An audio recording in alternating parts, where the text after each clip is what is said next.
Jain talks के 153rd session के अंदर मैं नील आप सभी का स्वागत करता हूं। आज हम एक ऐसे मूर्धन्य विद्वान को सुनने जा रहे हैं जिन्होंने अपना संपूर्ण जीवन जैन धर्म और दर्शन के लिए लगा दिया। उन्होंने अपने आचार और विचार में धर्म और दर्शन को आत्मसात कर लिया है। उनके व्यक्तित्व के बारे में अगर बात करें तो एक बहुआयामी, विराट और विशाल व्यक्तित्व के वे धनी हैं। वे लगन के पक्के और दृढ़ निश्चयी हैं। ज्ञान की गंगा उनके हृदय की अतल गहराइयों से फूटती है और उनका रोम रोम ज्ञानमय हो जाता है।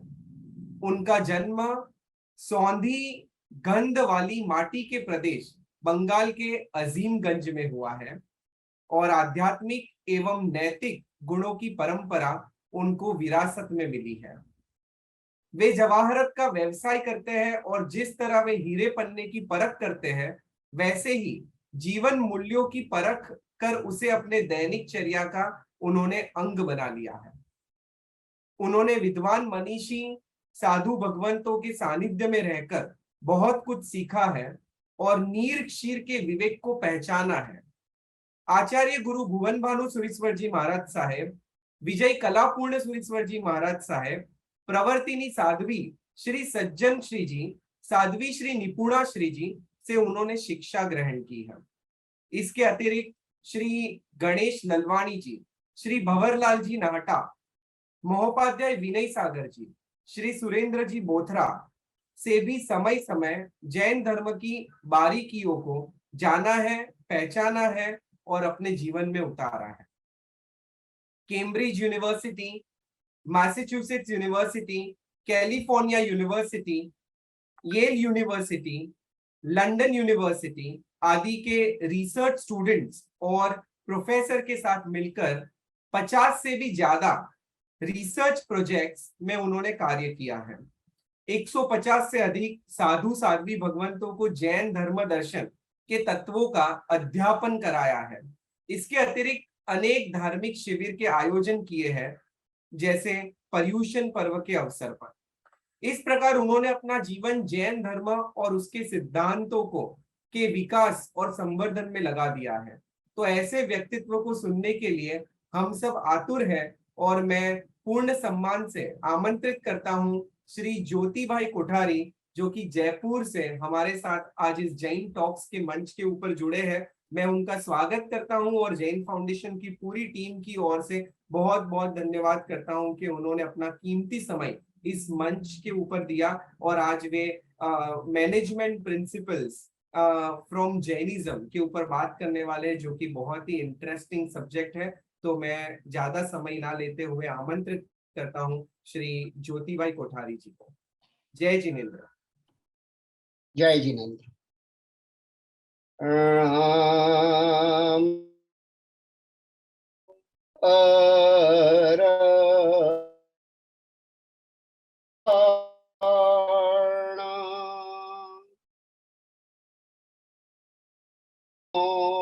से धारणा रामो आयरियाणा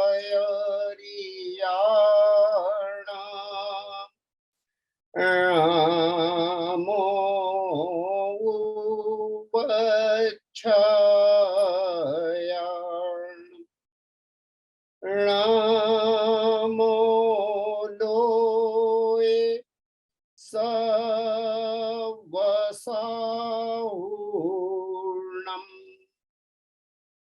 एसो पंचणमुक्कारो सवपावपणासनो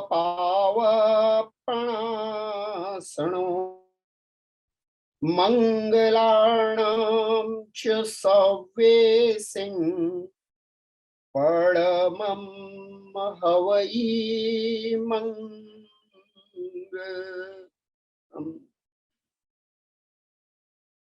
अज्ञानतिमिरान्धानम्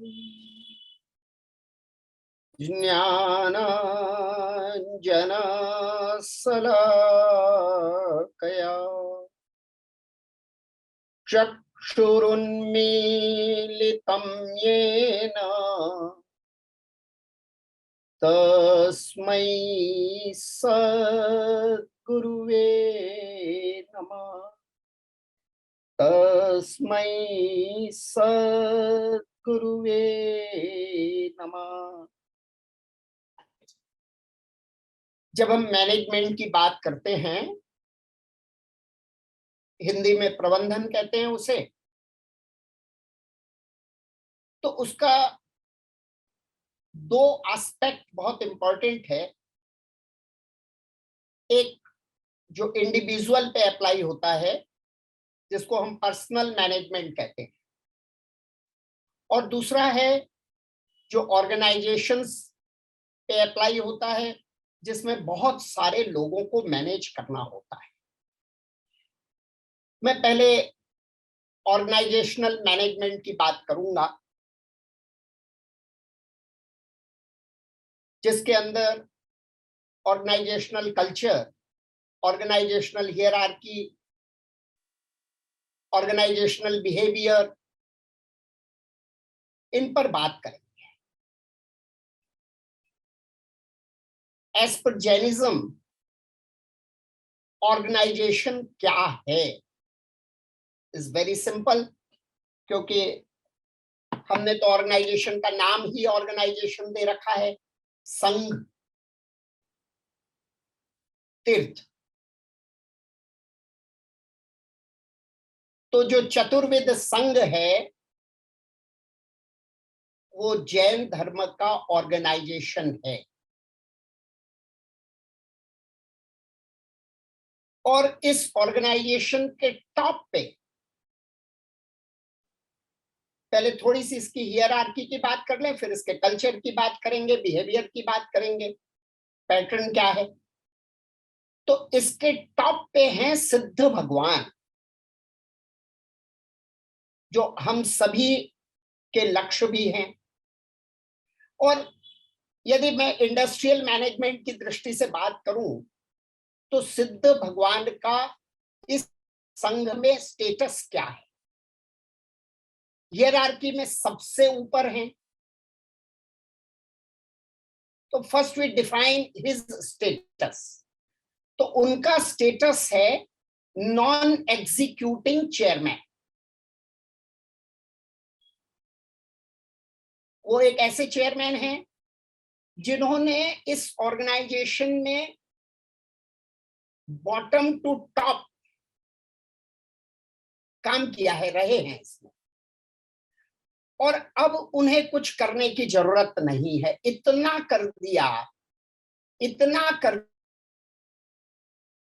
कि जैसे कोई मिलिट्री में जनरल हो और बहुत बड़ा काम करता है, लाइक हम जनरल करियप्पा की बात करें या जनरल मानेकशॉ की बात करें, तो they were upgraded to field grade, जो लाइफ लॉन्ग उनको फील्ड मार्शल का ग्रेड रहता है, सारे protocol, they have to do anything. इसी तरह से जो सिद्ध भगवान हैं, he is the non executing chairman of the संघ।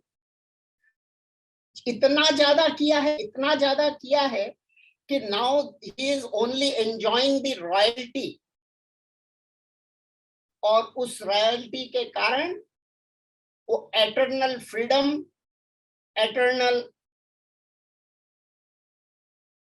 हैप्पीनेस एंड जॉय, उसको वो एंजॉय करते हैं। मतलब सदा सदा के आनंद में, अनंत ज्ञान दर्शन चारित्र वीर्य युक्त अनंत चतुष्टय के साथ अरूपी सबसे ऊपर लोक के अग्रभाग में सिद्ध शिला से भी एक योजन ऊपर जाकर के स्थित हो गए। अब क्योंकि वो नॉन एग्जीक्यूटिंग है, तो अब उनके बारे में ज्यादा बात नहीं करेंगे। द एग्जीक्यूटिंग चेयरमैन या चीफ एग्जीक्यूटिव ऑफिसर, क्योंकि नाम तो हमको ऐसे ही देने पड़ेंगे, ऐसा नाम है नहीं, लेकिन क्योंकि मैं रिलेट करने की कोशिश कर रहा हूं, इसलिए इस प्रकार के नाम दे रहा हूं। तो chief executive officer is Arihant परमात्मा, जो इस संघ के फाउंडर भी हैं और इसको चलाने वाले भी हैं। और समय समय पर अरिहंता भगवान आते हैं, इस संघ को, इसकी स्थापना करते हैं, तीर्थ की स्थापना करते हैं, इस संघ को चलाते हैं, इसको डेवलप करते हैं, संघ की ग्रोथ होती है। क्या होता है एक सीईओ का काम? कि उसको अच्छे से चलाना और उसको ग्रोथ के पाथ पे डाल देना, यही तो सीईओ का काम होता है। And for the goal of optimised profit. तो समय समय पर अरिहंत परमात्मा ऐसा करते हैं। और फिर ऐसे जो चीफ एग्जीक्यूटिव ऑफिसर है, उनका रिवार्ड क्या है? वो तो वैसे कहा जाता है कि अरिहंत परमात्मा कृतकृत्य है, फिर भी ये सारे काम करते हैं, तो फिर उनका रिवार्ड क्या? तो उनका रिवार्ड ये है कि अपना समय पूरा करने के बाद वो सिद्ध भगवान बन जाते हैं, यानी non executing chairman, enjoying the royalty of the whole. जो कुछ उन्होंने किया है उसकी रॉयल्टी वहां पर जाकर के एंजॉय करते हैं। कैसे अरिहंत बने? तो बड़े नीचे से शुरू किया, एक सामान्य जीव से शुरू हुए, वहां से आगे बढ़े, सम्यक दर्शन प्राप्त किया, मुनि बने और छद्मस्त अवस्था में साधना की और अंततः अरिहंत बन गए। ये प्रोसेस है उनके स्वयं के डेवलपमेंट का, पर्सनल डेवलपमेंट। अब देखिए कि हमारा कल्चर कैसा है। मैं ऑर्गेनाइजेशनल कल्चर की बात भी कर रहा हूं कि जब अपने अंतिम भाव में अरिहंत परमात्मा यानी तीर्थंकर भगवान दीक्षा लेते हैं, तो दीक्षा लेते समय ही वो to the non executing chairman, उस ऑर्गेनाइजेशन में अब वो ऑफिशियली एंटर हो रहे हैं, दीक्षा ले रहे हैं जब, तो he bows to the non executing chairman, नमो सिद्धेभ्य कह करके दीक्षा ग्रहण करते हैं। और जब दीक्षा का काल, छद्मस्त काल पूरा हो जाता है मुनि जीवन का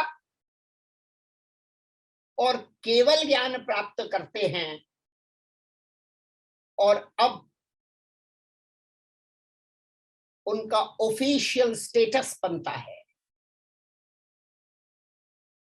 now he is entitled to create, to found his own organisation.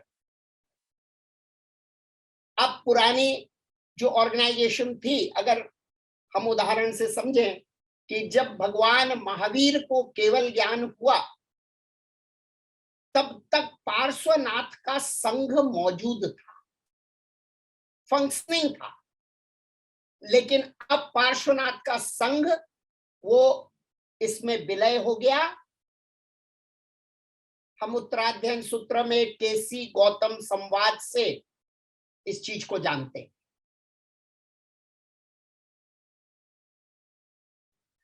Now he is entitled to form his own organization, और तब वो संघ की स्थापना करते हैं। और इसकी ब्यूटी देखिए कि जब ऑर्गेनाइजेशन में ऑफिशियली एंटर हो रहे थे तब नॉन एग्जीक्यूटिंग चेयरमैन नमो सिद्धेभ्य कहा था, उनको प्रणाम किया था, उनको नमन किया था। और जब संघ की स्थापना, तीर्थ की स्थापना करने जाते हैं और स्थापना करने के बाद जब तक उस संघ को चलाते हैं थ्रू आउट हिज लाइफ, जब भी अरिहंत परमात्मा, तीर्थंकर परमात्मा समो शरण में आते हैं तब कहते हैं नमो तित्थस्स। अब देखिए, स्टार्ट किया था चेयरमैन से, लेकिन जब पूरी तरह से एंटाइटलमेंट हो गया, he started the democratic process। नमन करते हैं संपूर्ण संघ को, all the stakeholders in the organization,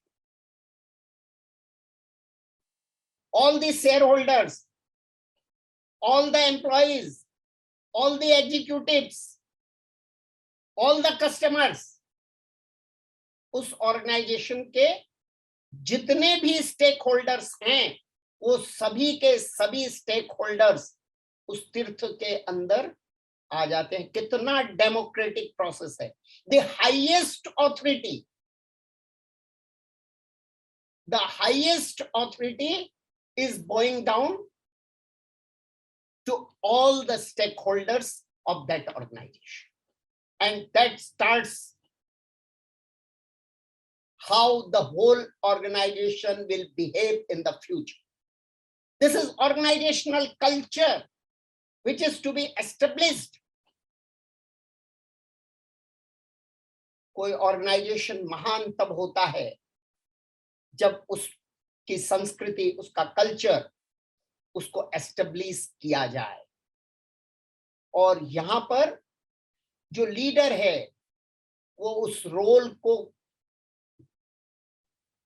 सबसे पहले डिफाइन करता है,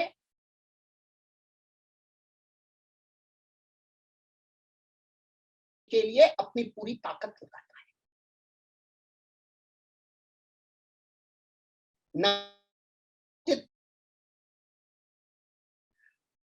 और ये जो ऑर्गेनाइजेशन है, इस ऑर्गेनाइजेशन का गोल क्या?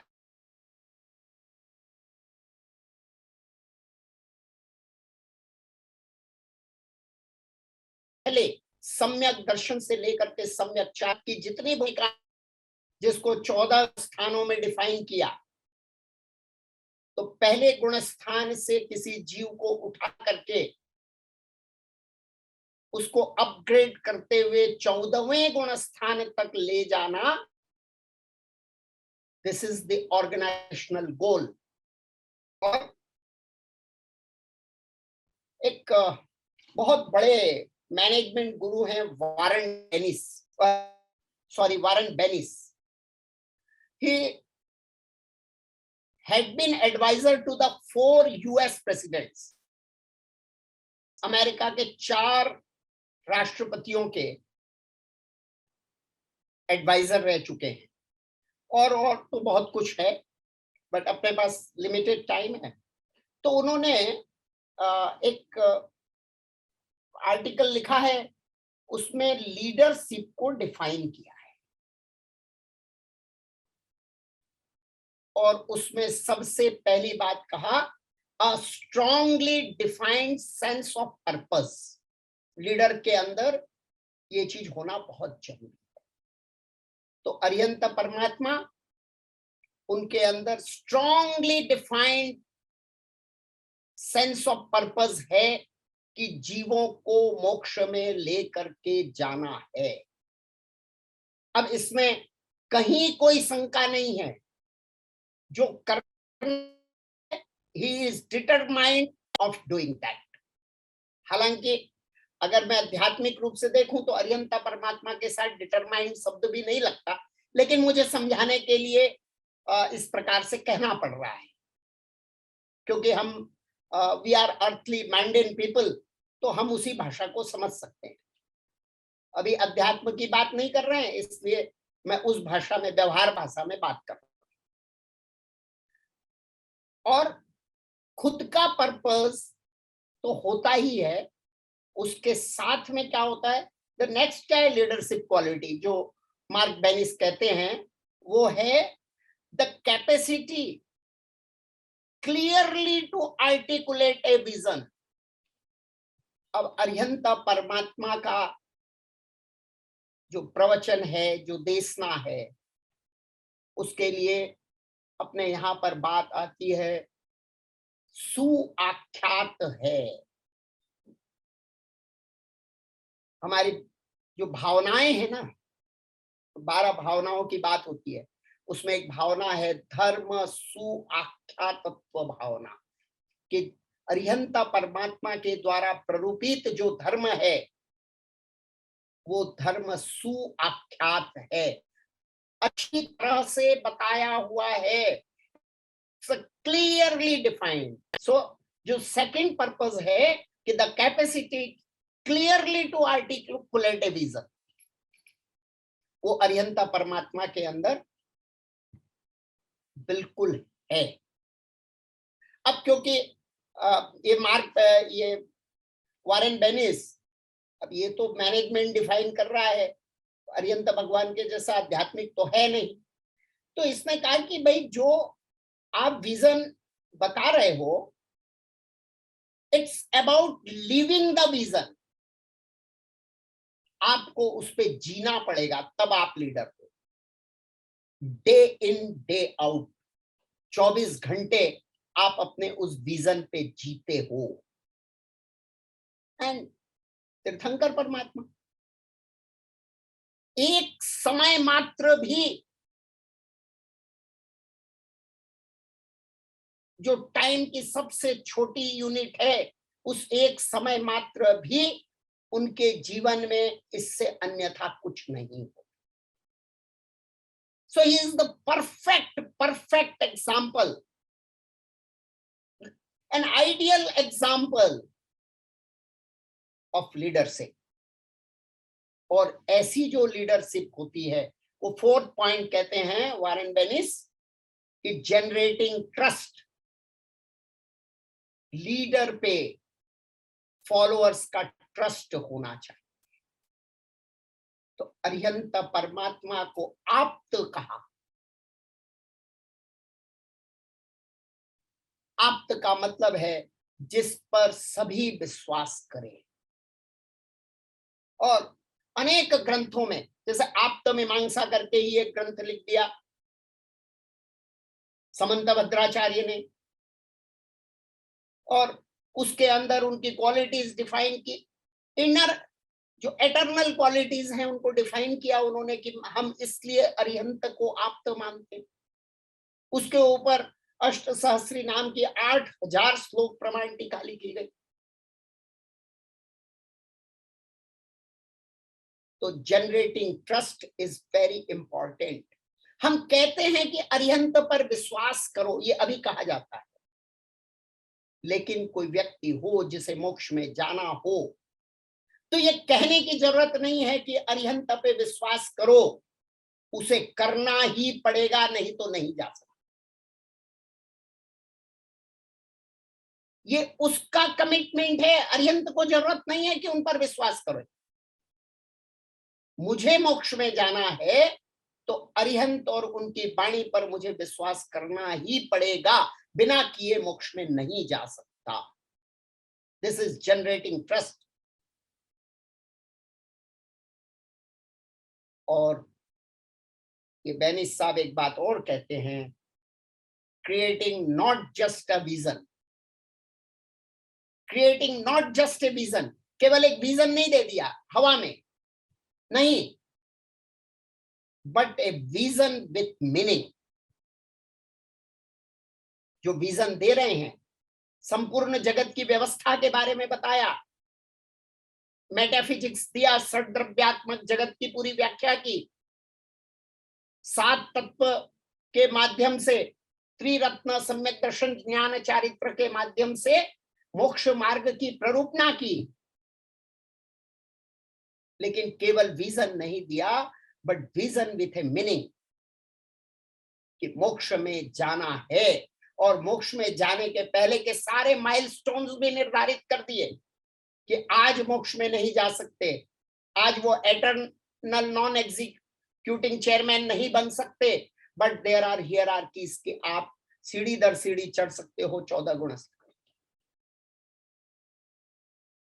और the vision has to be shared, share करना पड़ता है। शेयर किया उन्होंने, समस्त जीवों के साथ शेयर किया अपने विजन को समोसरण में बैठ करके। And the only way that it can be shared is for it to have meaning for people. जिनके लिए आपका विजन है उनके लिए उसका मीनिंग होना चाहिए, उनके पर्पस के साथ फिट होना चाहिए। जिनके पर्पस के साथ फिट नहीं होता है, जिन्हें मोक्ष में नहीं जाना है, वो संघ से बाहर है। They are not the stakeholders. All the stakeholders are, जो उनको फॉलो कर रहे हैं वो इसलिए क्योंकि they have the meaning for people who are involved in it. जो इन्वॉल्व हुआ है, जो संघ के अंदर गया है, उसके लिए उनका सारा मैनेजमेंट है। अब ये पूरे पंच परमेष्ठी की व्यवस्था, आज समय तो कम है, विषय बहुत लंबा है। बड़े बड़े जो मैनेजमेंट एक्सपर्ट्स हैं, लाइक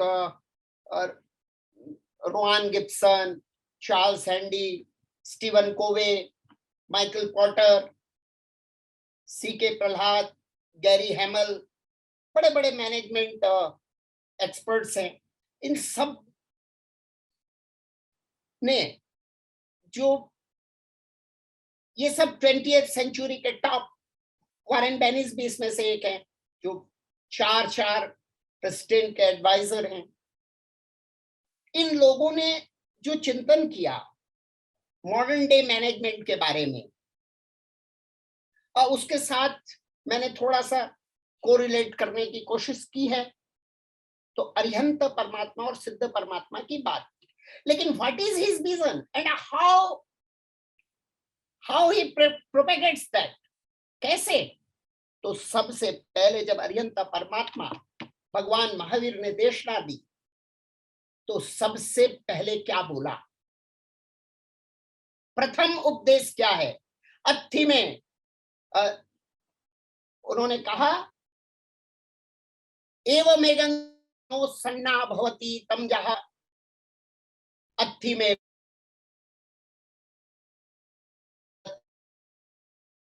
तो दिशा तो आगतो अहमन शिवा, पश्चिमा तो दिशा तो आगतो अहमन शिवा, उत्तरा तो दिशा तो आगतो अहमन शिवा। ऐसे 10 दिशाओं का नाम लिया।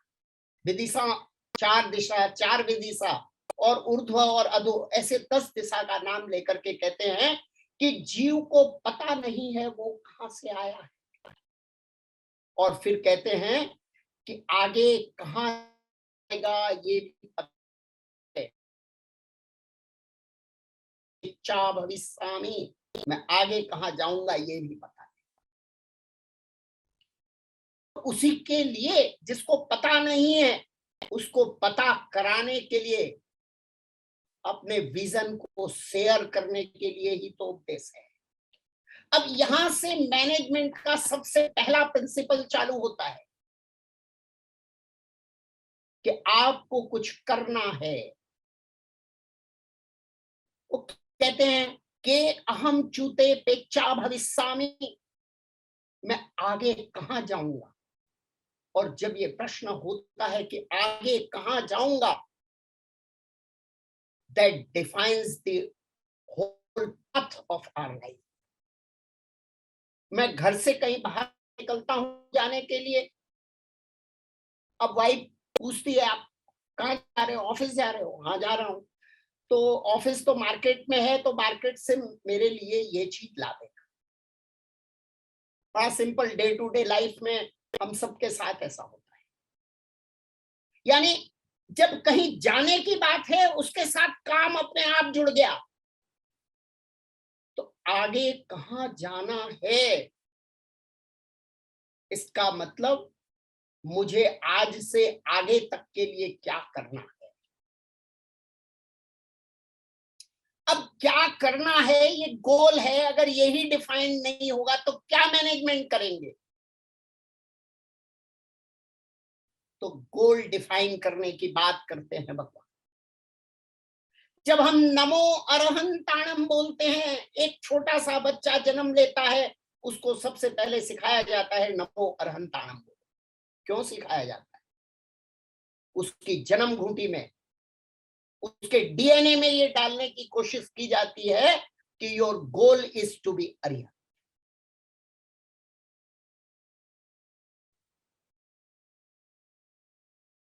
तो भगवान अपने पहले उपदेश में कहते हैं कि पता नहीं है कहां जाना है तो पता करो। और उसके पहले जो कहा ना कि कहां से आए पता नहीं है दसों दिशाओं में, इसका मतलब मैंने मेरा असेसमेंट नहीं किया, क्योंकि कहां से आए हैं that is the whole of my past, accumulation of my whole past. और पास्ट का जो एक्यूमुलेशन है मेरा, वही तो मैं हूं। कहीं भी मैनेजमेंट करना है तो पता करना पड़ेगा ना कि मैं ज्योति कोठारी हूं, तो मैं क्या कर सकता हूं, मेरा क्या स्टेटस है, अपने आप को असेसमेंट करना होगा। अंबानी का लड़का है, वो जो कर सकता है मैं तो नहीं कर सकता।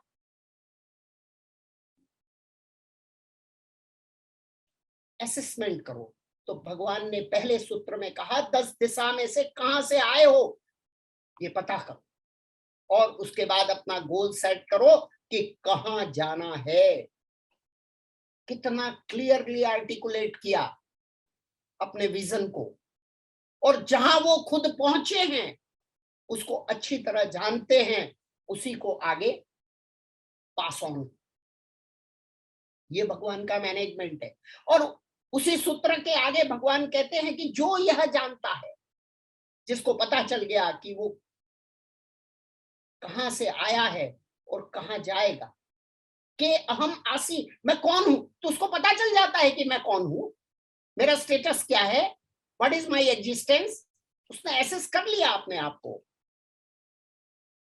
और जब कर लिया तब वो किस लायक हुआ। Now he is entering into the organisation, उस संघ में प्रवेश कर रहा है, से आयावादी, लोगावादी, कम्मावादी, क्रियावादी। ये ब्यूटी है हमारे आगम की। क्या नहीं है उसमें?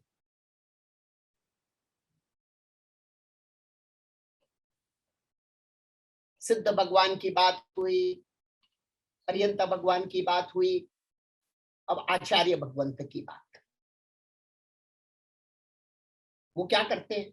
यशो विजय जी महाराज ने लिखा, श्रीपाल राजा की जो रास लिखी, उसकी एक ढाल में आचार्य पद की ढाल, उसमें लिखते हैं, जे दिए सारण वायण चोयण पड़ी चोयण वली जनने, पटधारी गछ तुम्ब आचार्य ते मान्या मुनि मन। अब आचार्य अरिहंत नहीं है, तब आचार्य है, डिप्टी सीईओ, डिप्टी सीईओ हैं, और जब अरिहंत है ही नहीं तब वो ही सीईओ है। अब वो क्या करते हैं? जे दिए सारण वायण चोयण पड़ी चोयण वली जनने, कर्तव्यों को याद दिलाते हैं। सारण मतलब स्मरण करवाते हैं। वारण नहीं करना है उसका मना करते हैं। So this is dos and don'ts. सारण है वो डूज है, क्या करना है, और वारण है डोंट, क्या नहीं करना है, मना कर रहे हैं। चोयन पड़ी चोयन, यानी बार बार याद दिलाते हैं, बार बार मोटिवेट करते हैं, इंस्पायर करते हैं। तो एक बार इंस्पायर किया, उसको चोयन कहते हैं, मोटिवेट किया चोयन कहते हैं। लेकिन एक बार करने से जीव आगे नहीं बढ़ता, ग्रोथ नहीं होती इसकी। And he is growth oriented, अपना ग्रोथ भी आचार्य को करना है। अर्यंत अथवा उनके समकक्ष केवल ज्ञानी जैसा बनना है, और अपने शिष्यों की ग्रोथ भी करनी है, चाहे वो साधु हो चाहे वो श्रावक हो। तो थोड़ा शॉर्ट करता हूं, आचार्य की थोड़ी सी बात की, अब उपाध्याय भगवंत की बात करते हैं। उपाध्याय भगवंत क्या करते हैं? उपाध्याय भगवंत इज द एजुकेशन मिनिस्टर। और देखिए हमारी हियरार्की कितनी अच्छी है। And all the government should learn this. किसी गवर्नमेंट में होम मिनिस्ट्री, फाइनेंस मिनिस्ट्री, ये बड़ी इंपॉर्टेंट मिनिस्ट्रीज होती है, डिफेंस मिनिस्ट्री, फॉरेन मिनिस्ट्री, पर education ministry has a much less importance. वो कोर मिनिस्ट्री नहीं है, लेकिन अरिहंत भगवान के मैनेजमेंट में education ministry is the core ministry. आचार्य के बाद एकमात्र मिनिस्ट्री जो है, द ओनली, वो एजुकेशन मिनिस्ट्री है, उपाध्याय भगवंत। और उपाध्याय भगवंत कैसे हैं? मूरख शिष्य निपाए जे प्रभु, पाहने पल्लव आने, ते उवझाय सकल जन पूजित, ते उवझाय सकल जन पूजित, सूत्र अर्थ सभी जाने। मूर्ख से मूर्ख शिष्य मिल जाए तो जैसे पत्थर में फूल उगा दे, ऐसे पाहण ने पल्लव आने। कैसे कैसे? तो मैनेजमेंट के दो प्रिंसिपल अप्लाई होते हैं। फर्स्ट प्रिंसिपल, उसकी सेल्फ रिस्पेक्ट को आगे बढ़ा। अभी जस्ट मेरे साथ हुआ, अभी कुछ साधु भगवंतों की क्लास ले रहे थे, स्वाध्याय चल रहा था, तो उसमें कुछ साधु भगवंत, उनकी बुद्धि बहुत तीक्ष्ण है, कुछ साधु भगवंत उनकी बुद्धि कमजोर है, मेरे पास आए कि मेरी बुद्धि कम है, मैं क्या करूं। बड़े दुखी हो रहे थे, अलग से मेरे से।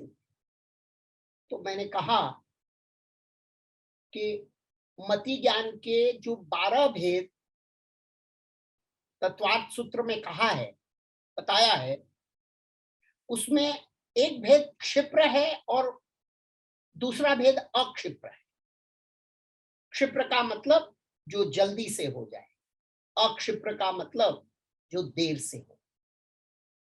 तो मैंने कहा कुछ साधु भगवंत हैं, वो जल्दी ले लेते हैं, जल्दी ग्रहण कर लेते हैं, आप हो जो देर से ग्रहण करते हो। तो वहां पर ये नहीं कहा है कि क्षिप्र अच्छा है और अक्षिप्र अच्छा नहीं। क्षिप्र ज्ञान है और अक्षिप्र अज्ञान है, ऐसा नहीं कहा है। ज्ञान के भेद में दोनों को लिखा है। तो आप भी ज्ञानी हो, वो भी ज्ञानी है, कोई अंतर। ऐसे उपाध्याय भगवंत, ये तो मैंने किया, मैं उपाध्याय नहीं हूं, उनकी कैपेसिटी बहुत ज्यादा होती है, पर ठीक है, उनसे कुछ सीखा तो कहीं अप्लाई कर दिया। सबसे पहले उसके इंफीरियरिटी कॉम्प्लेक्स को दूर करके उसे इंस्पायर करते हैं, मोटिवेट करते हैं। और दूसरा काम है उसका एप्टीट्यूड टेस्ट करते हैं, क्या एप्टीट्यूड है, और उस एप्टीट्यूड के अनुसार उसको आगे बढ़ा देते हैं। मास्तुस मुनि का उदाहरण है, जिनको उत्तराध्ययन सूत्र के 13 श्लोक, 13 गाथा याद करने में 13 वर्ष लगे थे, उपाध्याय भगवंत की निस्रा में उन्होंने केवल ज्ञान अर्जित किया। और साधु भगवंत पांचवें परमेश थी, वो तो टू फॉलो द ऑर्डर। और ऑर्डर का ऐसा है, कल्प सूत्र के समाचारी के अंदर बात आती है, और एक बार नहीं बार बार आती है। नो से कप्पयणा पुच्छिता आर्यवा वज्जायावा गणी गणा बच्चे अंबा। अरे गोचरी जाना नहीं कल्पता, कुछ खाना नहीं कल्पता, पानी पीना नहीं कल्पता बिना पूछे। क्या डिसिप्लिन है, क्या ऑर्डर है, क्या फॉलोइंग है। यहां तक उसमें कह दिया कि ठल्ले मात्रे जाना हो, यानी बाथरूम लैट्रिन जाना हो, तो नो से कप्पयणा पुच्छिता एरियावा वज्जायावा गणी गणा बच्चे अम्बा, कि वहां जाना भी बिना पूछे नहीं कल्पता। और आचार्य उपाध्याय की तो थोड़ी थोड़ी बात थी। अब ये गणी गणा बच्चे तक क्या है? They are the line managers, supervisors, जो सब साधुओं को, श्रावक श्राविकाओं को व्यवस्थित रखने का काम करते हैं। छोटे छोटे, ये फेडरेशन की तरह है, हियरार्की है। और हियरार्की कैसी है, मैं स्टीवन कोवे की भाषा में बताऊं तो सबसे पहला ये हाई ट्रस्ट कल्चर है। आचार्य को अरिहंत पर ट्रस्ट है, उपाध्याय को अरिहंत और आचार्य दोनों पे ट्रस्ट है, गणी गणा बच्छेदक को अरिहंत आचार्य और उपाध्याय सब पे ट्रस्ट है। This is high trust culture. और जो अभी उपाध्याय भगवंत की बात की ना, वो क्या है? Believing in human potential. Stephen Covey कहता है कि अगर आपके ऑर्गेनाइजेशन को 500% नहीं बढ़ाना है, 500 टाइम्स, तो क्या करोगे? Believe in the potential of the human. तो वो देखिए, मास्तुस मुनि के पोटेंशियल पे बिलीव करते हैं, जिनको एक गाथा याद करने में 1 वर्ष लगता है। मूर्ख में भी मूर्ख, क्या बोलेंगे, इडियट, आज की भाषा में मौन, क्या बोलेंगे, मंदबुद्धि। और वो व्यक्ति को believing in the potential of human 500 times बढ़ा दिया, केवल ज्ञान 500 टाइम्स का अनंत। स्टीवन कोवे कहते हैं कि बिलीविंग इन ह्यूमन पोटेंशियल, ये किसी लीडर का सबसे बड़ा गुण है, सबसे बड़ी क्वालिटी है।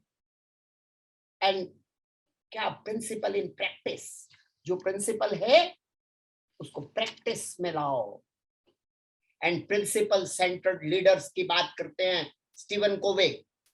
प्रिंसिपल सेंटर्ड लीडर्स, जिनके लिए कहते हैं कि ऑर्गेनाइजेशन से भी ज्यादा, अपनी कंपनी से ज्यादा, वो कहते हैं वो लीडर किसी कंपनी को बहुत बड़ा बना सकता है जिसको अपनी कंपनी से भी ज्यादा अपने प्रिंसिपल पर प्यार।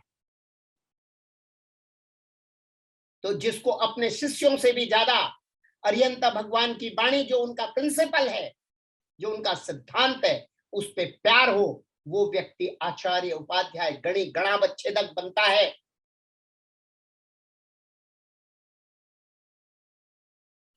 ये थोड़ी सी बात मैनेजमेंट की कर ली, कभी और मौका मिलेगा तो इसकी डिटेल करेंगे। एक छोटी सी बात करके और मेरी बात पूरी करूंगा कि ये जो सारी चीज होती है ना, उसमें कम्युनिकेशन चैनल बहुत वैल्यूबल होता है। कोई ऑर्गेनाइजेशन का कल्चर डेवलप करने में कम्युनिकेट और कम्युनिकेशन की बातें हमारे यहाँ आती है।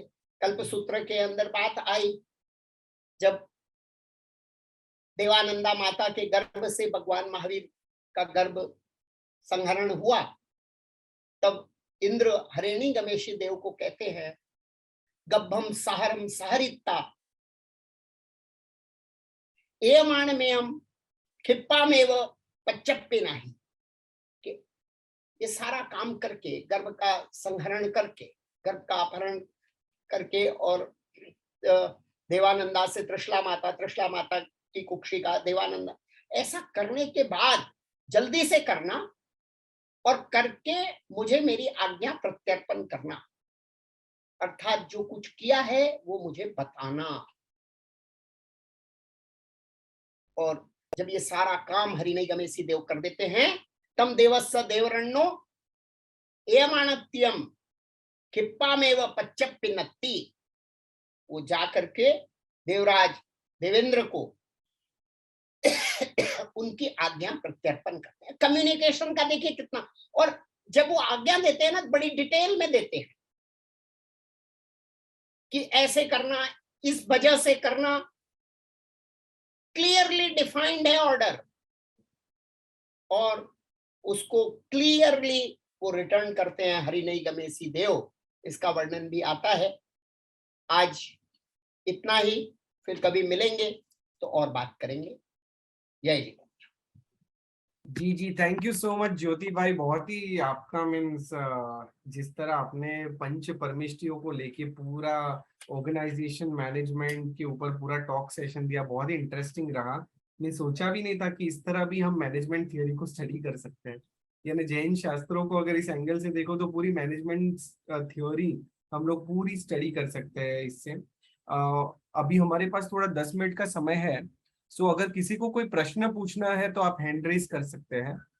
मीन्स डायरेक्टली आपको प्रश्न पूछना है ज्योति भाई से, कोई भी मैनेजमेंट रिलेटेड, जर्नलिज्म रिलेटेड, तो आप हैंड रेज कर सकते हैं। तब तक के लिए ज्योति भाई, आपने जब टॉपिक शुरुआत की थी तो आपने दो एस्पेक्ट्स के बारे में बताया था, एक पर्सनल मैनेजमेंट और एक ऑर्गेनाइजेशनल मैनेजमेंट। तो पर्सनल मैनेजमेंट को लेके थोड़ा कुछ आप अगर आपके विचार हमें बताएं तो हमें बहुत आनंद होगा। पर्सनल मैनेजमेंट का एक बहुत इंपॉर्टेंट एस्पेक्ट है प्रतिक्रमण, जिसमें हमारे 6 आवश्यकों की क्रिया होती है। क्या प्रतिक्रमण है? प्रतिक्रमण अपना स्वयं का असेसमेंट है। आलोचना होती है पहले, और आलोचना का मतलब होता है अच्छी तरह से देखना। तो जब हम अपने आप को, अपने दोषों को अच्छी तरह से देखते हैं और देखने के बाद अपने फॉल्ट्स को ओन करते हैं, जब तक हम अपने फॉल्ट्स को ओन नहीं करेंगे तब तक ग्रोथ नहीं होगी। ओन करते हैं, गुरु को बताते हैं, उनकी एडवाइस लेते हैं और अपने दोस्तों से बैक मार्च करते हैं। जो ट्रेस पासिंग किया है वहां से रिट्रीट करते हैं। पर्सनल मैनेजमेंट में पर्सनल ग्रोथ का मुझे ऐसा लगता है कि ये सबसे बड़ा मंत्र है। जी जी, प्रतिगमन। प्रतिक्रमण हम इसको रिचुअल्स की तरह करते हैं बहुत सारे लोग। ये रिचुअल नहीं है, ये अपने ग्रोथ का मंत्र है। जी जी, बिल्कुल। बहुत ही सही बात कही आपने। एक शुभम है जो उनको प्रश्न है, तो शुभम आप अनम्यूट करके प्रश्न पूछ सकते हैं। सभी को सादर जय जिनेन्द्र। मुझे बहुत अच्छा लगा सर का सेशन। एक्चुअली मैं बताऊं, मैं पीएचडी कर रहा था जेनोलॉजी में, और मैंने जो विषय लिया वो यही लिया है कि management principles prescribed in Jain श्रावकाचार्य लिटरेचर। तो मुझे यूनिवर्सिटी से मिला, पता लगा कि एक कॉन्फ्रेंस इस बारे में हो रही है सर की। तो मैंने अटेंड किया और मुझे एक रोड मैप इससे मिला है कि कैसे मैं अपनी थीसिस को और अपनी रिसर्च को आगे बढ़ा सकता हूँ। एक मेरी रिक्वेस्ट है कि इसकी रिकॉर्डिंग अगर आप शेयर कर सकें, और यदि मुझे ज्योति सर आपको कांटेक्ट नंबर मिल सके तो बहुत अच्छा रहेगा। मैं आपसे बहुत मार्गदर्शन इस विषय में लेना चाहूंगा। और इसके अलावा आपने बीच में गुण स्थान की एक चर्चा की थी, तो गुण स्थानों के माध्यम से कैसे ये मैनेजमेंट को हम, इसमें क्या एनालॉजी बन सकती है, अगर उस पर आप थोड़ा सा प्रकाश डालें तो बहुत ये हमारे लिए। गुण स्थान अपने आप में बहुत लंबा विषय है, और मैंने बहुत सारे वीडियोस गुण स्थान आरोहण पे शेयर किया हुआ है। आप वहां से देख सकते हैं। टाइम इतना शॉर्ट है कि उस पर अभी चर्चा नहीं हो सकती है। जी जी, कोई नहीं, मैं ज्योति भाई उनके साथ आपकी जितने भी रिकॉर्डिंग्स है ना, तो उनके लिंक शेयर कर दूंगा। जिससे उनको आसानी हो जाएगी। जी जी। रोहित भाई, शेयर करना चाहें तो कर सकते हैं। हाँ हाँ जी, मीन्स आप अनुमति दे तो हम शेयर कर देंगे। हाँ बिल्कुल, इसमें क्या है, कोई कुछ भी जानना चाहे तो इट्स माय प्लेजर। जी जी श्योर। इन्हीं लोगों से तो मैं रोज कुछ सीखता हूँ। सही सही है। जी जी। रोहित भाई आप प्रश्न पूछ सकते हैं।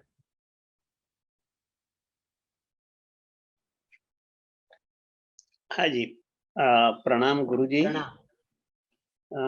बहुत अच्छा आपने सुनाया और बहुत जानने को मिला। मेरा थोड़ा पर्सनल इंटरेस्ट ये है कि आप प्रतिक्रमण के बारे में कुछ ज़्यादा अच्छे आवश्यक के बारे में थोड़ा संक्षिप्त में भी कहे तो it will be a great increaser in the knowledge. हाँ, ये सामायिक से प्रारंभ होता है और सामायिक अपना शिक्षा व्रत है। कोई ये ना समझे कि सामायिक किया मतलब समता में प्रतिष्ठित हो गए, भगवान महावीर की तरह बासी चंदन कप्पे समतिणमणि लेट्ठू कंचने बन गए, ऐसा नहीं समझना। सामायिक से प्रारंभ करते हैं और उसमें केवल मात्र प्रतिज्ञा सावध्य योग के त्याग की है। अभी कषाय वषाय को त्याग की प्रतिज्ञा नहीं है, ये समझे सामायिक में। हम कई बार ऐसा समझ लेते हैं कि सामायिक किया मतलब बिल्कुल समभाव में स्थित हो गए कि संगम देव का उपसर्ग हो तो भी हम कुछ ना करें, ऐसा नहीं। स्टार्ट है, स्टार्टिंग पॉइंट है। उसके बाद जब हम सामायिक में आते हैं, थोड़ा सा समता में आने का प्रयास करते हैं, और जब प्रयास करते हैं ना तो तब पता चलता है कि मन कितना विषम है। मन तो क्या, काया और वचन को स्थिर रखना भी बड़ा भारी है। ये करते हैं तब पता चलता है, नहीं करते हैं तो नहीं पता चलता है। और जब ऐसा पता चलता है ना तो लगता है कि मैं इतनी मामूली सी समता नहीं रख सकता। एक मच्छर काटा तो मच्छर को उड़ाने का क्या, मारने का मन होता है। तो महावीर ने संगम का उपसर्ग कैसे सहा होगा, चंड कौशिक ने काटा होगा, उसको कैसे सहा होगा। तब जरा महावीर की वैल्यू समझ में आती है, उसके पहले समझ में नहीं आती। और जब वो वैल्यू समझ में आती है ना, तब हम 24 सत्थों करते हैं, तब हम उनकी स्तुति करते हैं। उसके पहले की स्तुति बड़ी औपचारिक है, वहां जरा अंदर से स्तुति निकलती है कि अरे बड़ा महान काम किया है इन्होंने, मैं तो बहुत छोटा भी नहीं। लाइक जब कमाने के लिए पहली बार निकलते हैं ना, और 1000 रुपया कमाना भी बहुत मुश्किल होता है, तब पता चलता है कि अडानी और अंबानी ने बिलियंस ऑफ डॉलर्स कैसे कमाए होंगे, अदरवाइज पता नहीं चलता। तो बहुमान तब जगता है, वो 24 सत्थों। अब अरिहंता परमात्मा सामने नहीं है, बड़े दूर है, प्रकाश स्तंभ की तरह बड़े दूर है। अब जो डे टू डे लाइफ में प्रॉब्लम्स आ रही है, कुछ साधना करने के, किसको पूछें? तो गुरु भगवंत। तब गुरु की शरण में जाने का मन होता है, वंदन होता है, और वंदन होने के बाद गुरु का उपदेश मिलता है। तब अपने दोषों को जानने और समझने का मौका मिलता है। वो हुआ आलोचना और प्रतिक्रमण। अपने दोषों को जाना, उससे पीछे हटे, जो अब तक ट्रेस पासिंग यानी अतिक्रमण किया था, उस वापस आ गए, अपने जगह पे आ गए, दोषों का निराकरण किया, अंदर में समाहित हुए और आत्म भाव में आने का प्रयास किया, शरीर भाव को छोड़कर। यहां से रियल अध्यात्म शुरू होता है। तब कायोत्सर्ग हुआ। तो प्रतिक्रमण अतीत से संबंधित है, पूर्व में पाप किया उसका प्रायश्चित है। कायोत्सर्ग वर्तमान का है, और भविष्य में पाप नहीं करेंगे। जिन चीजों की आलोचना प्रतिक्रमण में की, वो भविष्य में नहीं करेंगे, ऐसी प्रतिज्ञा, उसका नाम पचखान है।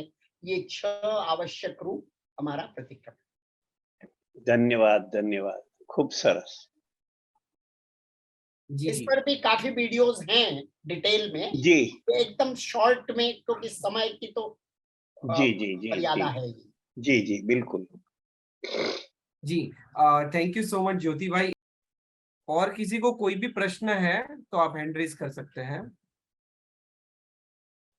जी, सो ज्योति भाई, यहाँ पे हमारे सभी प्रश्न भी समाप्त होते हैं। और आपने जैसे कि बताया कि आपने आज जो जो टॉपिक लिए थे, उसके ऊपर कुछ कुछ टॉपिक के ऊपर आपकी डिटेल वीडियोस भी अवेलेबल हैं। तो अगर किसी को भी वो हाँ, सुनना चाहे तो आप जैन फाउंडेशन का कांटेक्ट कर सकते हैं। हम आपको उनके वीडियो के लिंक शेयर करेंगे। और बस सेशन को आज विराम की ओर लेके जाने से पहले मैं पुनः धन्यवाद करूंगा ज्योति भाई का, जो कि जयपुर से हमारे साथ जुड़े हैं। और उन्हें बहुत ही सुंदर तरीके से, मीन्स सोचा भी नहीं था कि मैनेजमेंट का एंगल इस तरह से भी देखा जा सकता है और इस तरह भी हम लोग इसको समझ सकते हैं, सीख सकते हैं। तो बहुत ही सुंदर आज उन्होंने हमें मार्गदर्शन दिया जैन टॉक्स के माध्यम से। इसलिए मैं उनका बहुत बहुत आभारी हूँ, जैन फाउंडेशन की पूरी टीम और सभी दर्शकों की ओर से। थैंक यू सो मच ज्योति भाई वीर फॉर भाई ज्वाइनिंग का अस टुडे। और सभी जो स्वाध्यायी साथ में थे, उन सबका बहुत बहुत आभार, क्योंकि उनकी वजह से मेरा काफी समय अच्छे काम में गया। नहीं तो किसी इधर उधर के काम में जाता, संसार के काम में जाता। और आप सबके साथ बैठते हैं तो बहुत कुछ सीखने को मिलता है। और मैंने आज भी कुछ सीखा है, इसलिए आप सबका बहुत बहुत आभार। सभी अरिहंत के संघ में खूब प्रगति करें, मैं भी करूं, आप सब भी करें। और जो हमारा लक्ष्य है, और ये कितने मजे की बात है हमारे शासन में कि हर कोई बन सकता है। जी तो हर कोई बन सकता है तो मैं क्यों नहीं। इसी भाव के साथ सबको जय। जी जी, थैंक यू सो मच ज्योति भाई। तो इसी के साथ हम आज के सेशन को विराम देते हैं। और विराम देने से पहले मैं धन्यवाद करना चाहूंगा मंजू जी चोपड़ा का, और साथ ही साथ यशवंत जी गोलेचा का, जिन्होंने हमें ज्योति भाई कोठारी से कनेक्ट करवाया और आज हम ये सेशन रख पाए। बहुत बहुत धन्यवाद। और इस सेशन को विराम देने से पहले जगत के सभी जीवों का कल्याण हो, जगत के सभी जीवों का मंगल हो, जगत के सभी जीव हमारे मित्र है, कोई भी हमारा वैरी नहीं है, इस भावना से प्रार्थना। अणु परमाणु शिव बनी जाओ, आखा विश्व नु मंगल थाओ, सर्वे जीवो मोक्षे जाओ। खामे मी सब्व जीवे सब्वे जीवा खमंतु में, मित्ति में सब्व भूये सुवैरम मज्जन के नहीं। सर्वथा सब सुखी थाओ, पाप ना कोई आचरो, राग द्वेष की मुक्त बनी ने, समता सब समाचरो। सभी को मेरे प्रणाम। जय जिनेन्द्र। जय जिनेन्द्र। प्रणाम।